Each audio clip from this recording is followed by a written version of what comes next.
Dear student, you are most welcome to our educational channel mechanical Pandit और मैं आपके प्यारे पांडे सर। ये जैसा कि आप देख रहे हैं लेक्चर नंबर 95। जस्ट इसके पहले लेक्चर नंबर 94 में हमने आईसी इंजन के काफ़ी सारे कॉन्सेप्ट बताए थे और ऐसे तो लेक्चर नंबर 85 से लेकर के अभी तक रेसिप्रोकेटिंग मशीन के काफ़ी सारे कॉन्सेप्ट बता चुके हैं। लेकिन आज का जो लेक्चर है 2 and 4 स्ट्रोक इंजन, जैसा कि हमने पिछले क्लास में बताया था कि 2 स्ट्रोक और 4 स्ट्रोक में बेसिक डिफरेंस क्या होता है, इसको आज हम लोग काफ़ी डिटेल में देखेंगे। आपने अभी तक देखे होंगे आईसी इंजन के वेरियस टाइप्स आपने देखे और साथ में ही इसके कंपोनेंट्स आपने देखे और किस तरह से ये सिलेंडर पिस्टन अरेंजमेंट और इनलेट एग्जॉस्ट वाल्व काम करता है, ये हम लोग वर्किंग पूरा का पूरा देख चुके हैं।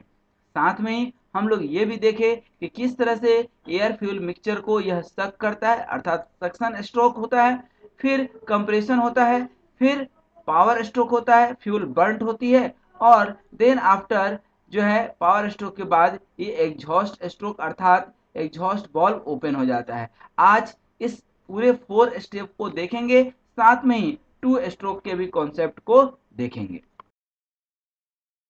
अब देखिए इस आईसी इंजन में 2 स्ट्रोक इंजन भी आप देखे होंगे और 4 स्ट्रोक इंजन भी देखे होंगे। इस आईसी इंजन के काफ़ी सारे कॉन्सेप्ट और कंपोनेंट्स आप देख चुके हैं। कंपोनेंट्स में जो सबसे इम्पोर्टेंट जो है कंपोनेंट्स हैं वो ये है कि आपका cylinder, piston, inlet, outlet, piston ring, throttle valve और साथ में ही आपका rocker arm, inlet valve, outlet valve, connecting rod, crank shaft, ये सारी चीज़ें जो है हम लोग देख चुके हैं। यदि आईसी इंजन की बात करें तो आज आईसी इंजन के बिना जिंदगी अधूरी हो जाएगी। खास करके शहरों में तो जीना मुश्किल हो जाएगा, एक जगह से दूसरी जगह जाना जो है मुश्किल हो जाएगा। इसलिए आईसी इंजन का कॉन्सेप्ट चाहे आपका कार हो, चाहे बाइक हो या स्कूटी हो या एक खिलौना वाली कार हो, ट्रक हो, बस हो, ट्रेन हो, सब कुछ बेस्ड कहाँ पे है? आईसी इंजन में। और उसका कोर कॉन्सेप्ट यहाँ पे है सिलेंडर पिस्टन अरेंजमेंट में। सिलेंडर पिस्टन अरेंजमेंट के साथ ही सब कुछ डिपेंड करता है स्ट्रोक पे कि ये प्रोसेस किस तरह से जो है हो रहा है, ठीक ना, how the process is taking place. Accordingly the IC engine classified into 2 category, 4 stroke and 2 stroke engine. ये सब भी एग्जाम्पल है आईसी इंजन के। डे टू डे लाइफ में ये इन चीज़ों को आप देखते हैं। आप starting from scooty, it goes to the aeroplane, then a fighter plane, each and everything is totally based on the concept of IC engine. Without concept of IC engine, without knowing the concept of 2 stroke and 4 stroke, you cannot think of such kind of engine. How will you design this kind of engine? That is totally based on 2 stroke and 4 stroke engine. अब 2 stroke और 4 stroke के बीच में क्या basic difference है, इसको हम लोग देखेंगे। देखिए 2 स्ट्रोक और 4 स्ट्रोक में आपकी जो साइकिल कंप्लीट होती है 2 स्ट्रोक में, दैट मीन्स कि 1 रिवोल्यूशन में साइकिल कंप्लीट हो जाती है और यहाँ 2 साइकिल अर्थात 4 बार, इसमें एक बार फ्यूल मिक्सचर को सक करेगा, दूसरी बार कंप्रेस करेगा, तीसरी बार पावर स्ट्रोक करेगा और चौथी बार एग्जॉस्ट करेगा। ये आप खुद देखिए, सेल्फ एक्सप्लानेटरी है। थोड़ा सा चाहें तो आप जो है इसको आराम से देखेंगे तो समझ जाएंगे कि किस तरह से ये फ्यूल इन हो रहा है, फिर दूसरी बार कंप्रेस हुआ, तीसरी बार पावर स्ट्रोक हुआ, चौथी बार ये बाहर निकल गया। यहाँ पे आप देखेंगे 2 में ही काम तमाम हो जाता है। एक बार ये आ रहा है जा रहा है, आ रहा है जा रहा है, बस दैट मीन्स की इनलेट और power, compression and power stroke, that's all. That means कि जिस समय ये पावर दिया उसी समय ये सक भी कर लेता है, ठीक है ना, ये आप देख रहे हैं, ठीक है। 4 स्ट्रोक इंजन की यदि बात करें तो इसमें 4 स्ट्रोक है।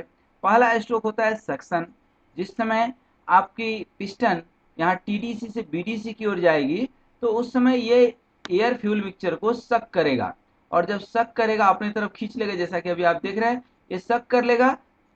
सक करने के बाद ठीक है ना, आपका इनलेट और एग्जॉस्ट बॉल बंद हो जाएगा और कंप्रेशन होगा। सेकेंड जो स्टेप होगा कंप्रेशन स्ट्रोक, कंप्रेशन में इनलेट और एग्जॉस्ट दोनों बंद हो जाएगा और देखिए ये अभी बर्न होगा। देखिए बर्न हुआ, यहाँ पे स्पार्क होता है ठीक है ना। आप देखिए यहाँ पे जहाँ लेजर लाइट है जस्ट उसके नीचे स्पार्क होगा। देखिए स्पार्क हुआ, ये जो है आपका पावर स्ट्रोक होता है, एक्सपांसन स्ट्रोक ठीक है। और जो है फोर्थ स्टेप होता है कि उस समय एग्जॉस्ट वाल्व ओपन हो जाएगा। ये जब बीडीसी से टीडीसी की ओर जाएगी उस समय ये फ्लू गैसेस बाहर आ जाएंगे, निकल जाएंगी बाहर। अब यदि वॉल्व टाइमिंग डायग्राम की यदि बात करें तो ये बहुत इंपॉर्टेंट है 4 स्ट्रोक इंजन में कि किस तरह से ये इनलेट आउटलेट वॉल्व ओपन होता है ठीक है ना। अब ये तो यदि आप थ्योरेटिकली पढ़ेंगे तो बहुत ज़्यादा समझ में नहीं आएगा। क्या लिखा हुआ है, the exact moment at which the inlet and outlet valve opens and closes with reference to the position of the piston and crank is shown diametrically, this is called valve timing diagram. कुल मिलाकर के inlet और outlet valve कैसे open होता है, तो ये inlet valve open होता है। इनलेट वॉल्व जब ओपन होगा तब क्या होगा, सक्शन स्टार्ट होगा, ये सक कर लेगा। उसके बाद इनलेट वॉल्व क्लोज हो गया, उसके बाद कंप्रेशन होता है, कंप्रेशन होगा एक दूसरा साइकिल। उसके बाद यहाँ पे स्पार्क होगा ठीक है ना, यहाँ पे इग्निशन होगा, इग्निशन के बाद एक्सपांसन होगा गैस का ठीक है ना। और यहाँ जो है मतलब यहाँ से लेकर के जो इनलेट वॉल्व क्लोज हुआ था इस पूरे साइकिल में क्लोज ही रहा इनलेट वॉल्व, और एग्जॉस्ट वॉल्व तो पहले से ही क्लोज था। अब यहाँ इस पॉइंट पे ओपन होगा और ओपन हुआ एग्जॉस्ट हो गया और फिर यहाँ पे इनलेट वॉल्व क्लोज हो जाता है। फिर एग्जॉस्ट वॉल्व क्लोज होता है, इनलेट वॉल्व ओपन होता है, फिर यही साइकिल निरंतर चलते रहती है जब तक आप अपने डेस्टिनेशन पे पहुंच नहीं जाते हैं। तो ये टीडीसी और बीडीसी के रेफरेंस में आपका ये वॉल्व टाइमिंग डायग्राम था। एक्चुअल वॉल्व टाइमिंग डायग्राम वहां पे आप देखें कि जैसा कि आपने देखा कि एग्जैक्ट टीडीसी पे ओपन हो गया था, बीडीसी पे बंद हो गया था, ऐसा होता नहीं है हकीकत में।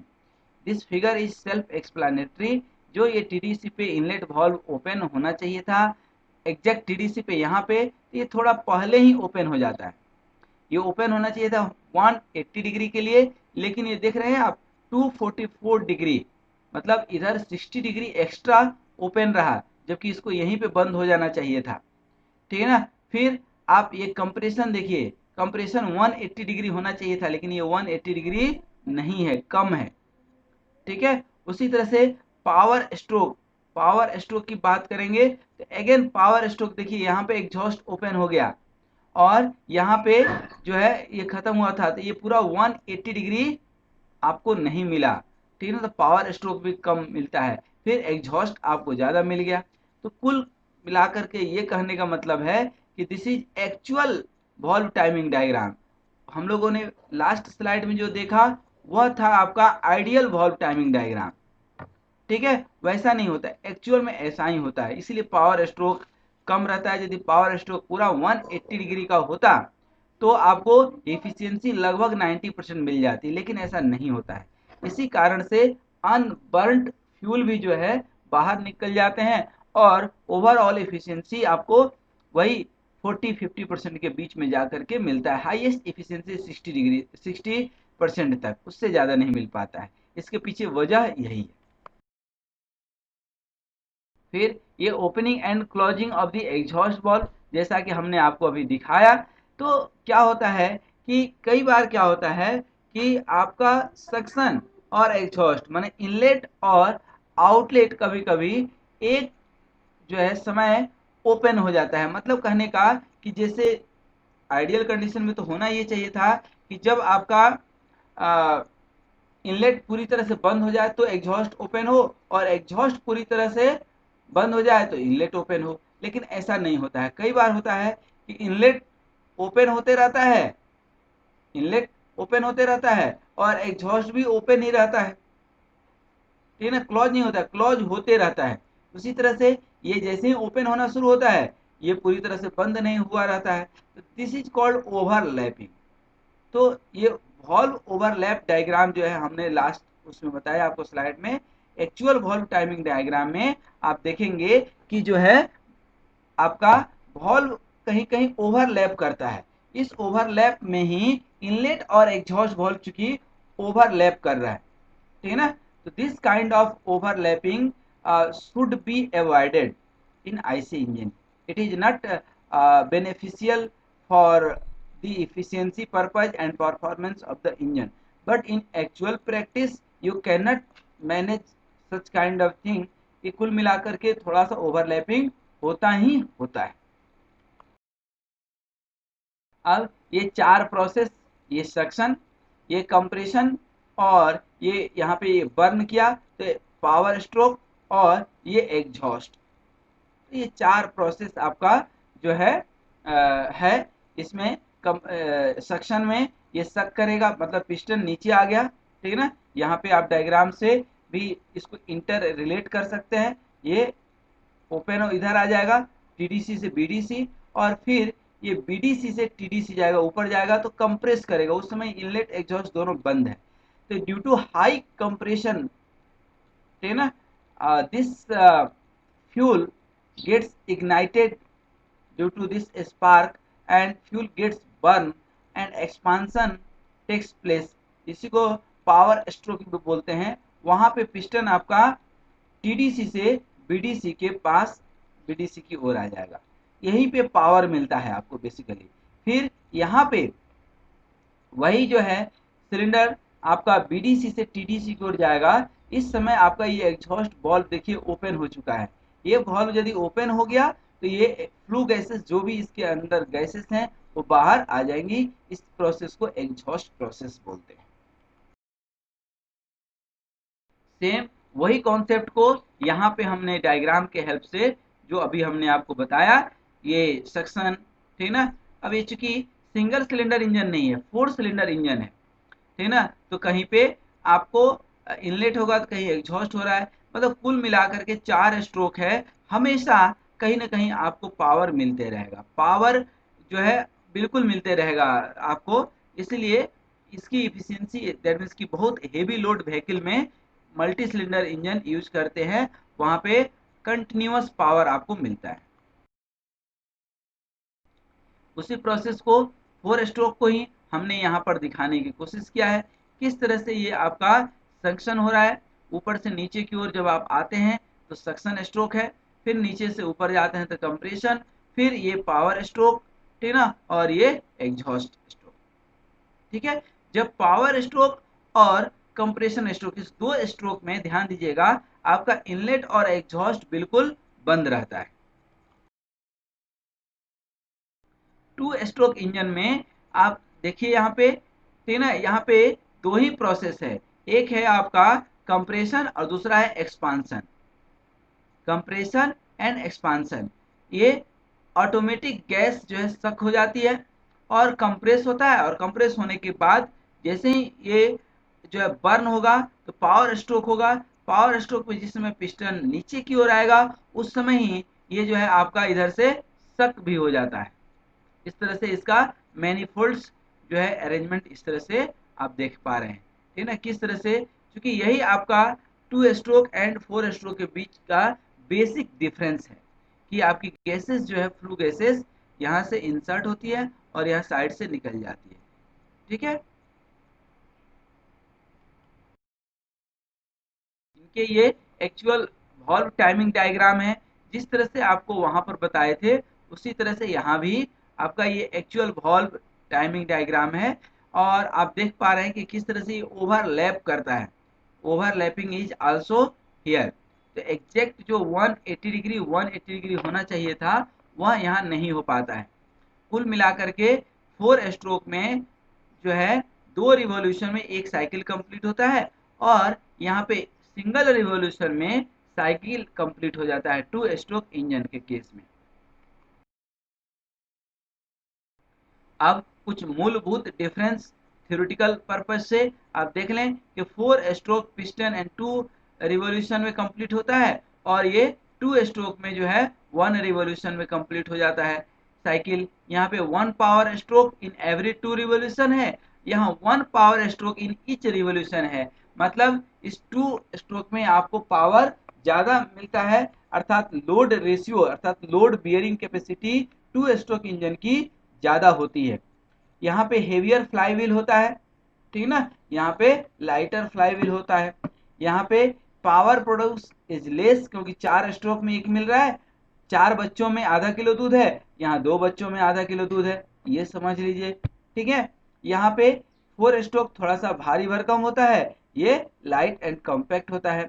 यहाँ पे कूलिंग और लुब्रिकेशन की रिक्वायरमेंट कम होती है, 2 स्ट्रोक में ज़्यादा होती है। यहाँ पे वियर एंड टीयर कम होता है, यहाँ पे वियर एंड टीयर ज़्यादा होता है। 4 स्ट्रोक में वॉल्व एंड वॉल्व मैकेनिज्म काम करता है, यहाँ पे पोर्ट्स होते हैं। कोई यदि आपको 2 इंजन दे दे और बोले कि आप देख करके बताइए कौन 2 स्ट्रोक है और कौन 4 स्ट्रोक है, तो उसमें सिर्फ आपके पास यही ऑप्शन बचता है कि आप बाहर से देखेंगे तो यहाँ पे 4 स्ट्रोक में इनलेट एग्जॉस्ट वाल्व रहेगा और 2 स्ट्रोक में इनलेट आउटलेट पोर्ट्स रहेगा, जो सिलेंडर के अलोंग रहता है, ठीक ना, और ये सिलेंडर के ऊपर रहता है, यही फर्क है। 4 स्ट्रोक की इनिशियल कॉस्ट ज़्यादा होती है और इसकी इनिशियल कॉस्ट कम होती है। इसकी वॉल्यूमेट्रिक इफिशियंसी ज़्यादा होती है और इसकी वॉल्यूमेट्रिक इफिशियंसी कम होती है। ये थर्मल इफिशियंसी जो है इसकी बेटर होती है, हाइयर होती है, इसकी थर्मल एफिशिएंसी कम होती है। इसकी एफिशिएंसी ज़्यादा इम्पोर्टेंट है क्योंकि यह डे टू डे लाइफ में यूज होता है, bus, truck, tractor, industrial engine, aeroplane, power generation, ये सभी जगह पर। जबकि ये lawn mower, scooter, motorcycle, moped, propulsion ship, ये सब जगह पे 2 स्ट्रोक इंजन यूज होता है। आजकल ज़्यादातर जगहों पे 4 स्ट्रोक ही यूज होता है, ध्यान रखिएगा। अब ये जो है आपको याद दिला दें, जो हम आपको बता रहे थे कि यह एयर स्टैंडर्ड ऑटो साइकिल है, ठीक है ना, दोनों 4 स्ट्रोक है, ये कांस्टेंट वॉल्यूम साइकिल है।